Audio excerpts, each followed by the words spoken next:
नमस्कार। कक्षा 9th के साइंस के 6th लेसन उत्तक में हम जंतु उत्तकों में एपिथीलियम उत्तक के बारे में जान चुके हैं। आज हम जानेंगे संयोजी उत्तक के बारे में। संयोजी उत्तक की कोशिकाएं आपस में कम जुड़ी हुई होती हैं और ये कोशिकाएं आधात्री, जिसे मैट्रिक्स भी कहा जाता है, उसमें धसी रहती हैं। आधात्री जेली की तरह हो सकती है या आधात्री सघन और कठोर भी हो सकती है। यह निर्भर करता है संयोजी उत्तक के कार्य के आधार पर कि मैट्रिक्स जेलीनुमा तरल होगा या कठोर होगा। रक्त और अस्थियां ये संयोजी उत्तक के परिचित उदाहरण हैं। इसके अलावा भी हम कुछ और संयोजी उत्तकों के बारे में भी आज जानेंगे। ये देखिए, इस तरह से ये रक्त कोशिकाएं प्लाज्मा के अंदर धसी रहती हैं। प्लाज्मा जो रक्त में मैट्रिक्स के रूप में होता है, उसी तरह अस्थि में भी अस्थि कोशिकाएं मैट्रिक्स में धसी रहती हैं। अब हम जानते हैं रक्त के बारे में विस्तार से।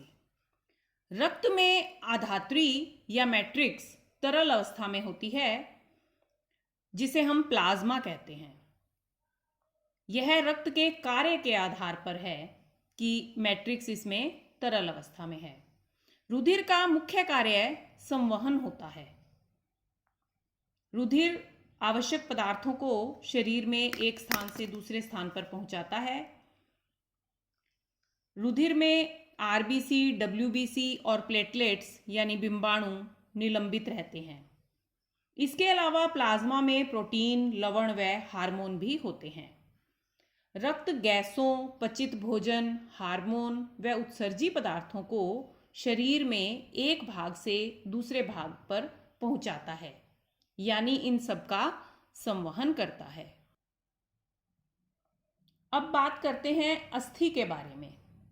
अस्थि भी संयोजी उत्तक है, लेकिन यह उत्तक मजबूत और कठोर है क्योंकि इसका कार्य भी ऐसा है और इसका मैट्रिक्स कठोर होता है और यह कठोर मैट्रिक्स कैल्शियम और फास्फोरस से निर्मित होता है।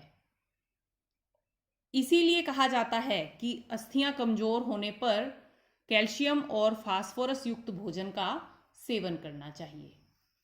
अस्थियां मिलकर शरीर को एक ढांचा प्रदान करती हैं, जिसे हम कंकाल तंत्र कहते हैं।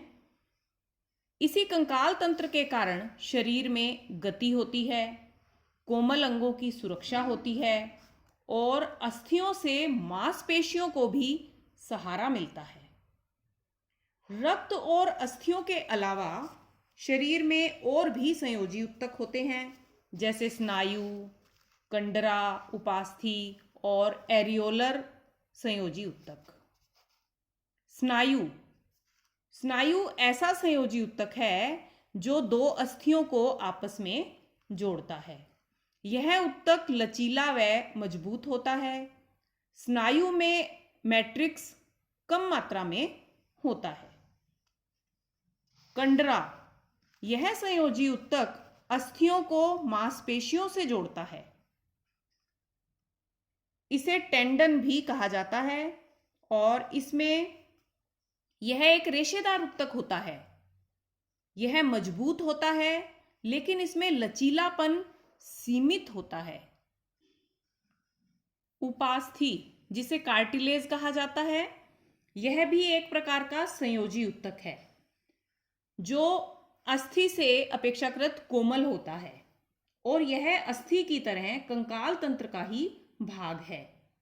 उपास्थि नाक, कान, कंठ व श्वास नली में उपस्थित होती है और अस्थि की अपेक्षा यह काफी कोमल होती है क्योंकि इसकी कोशिकाओं में पर्याप्त स्थान होता है। लेकिन इसकी आधात्री भी ठोस होती है और वह आधात्री प्रोटीन और शर्करा से निर्मित होती है। आप जानते हैं जैसे हम कान की जो उपास्थि है उसे थोड़ा मोड़ भी सकते हैं, जबकि बाकी अस्थियों के साथ ऐसा नहीं कर सकते हैं। एरियोलर संयोजी उत्तक, यह उत्तक अंगों के भीतर की खाली स्थान में पाया जाने वाला उत्तक है और इससे आंतरिक अंगों को सहारा मिलता है और इसके अलावा यह उत्तकों की मरम्मत का कार्य भी करता है।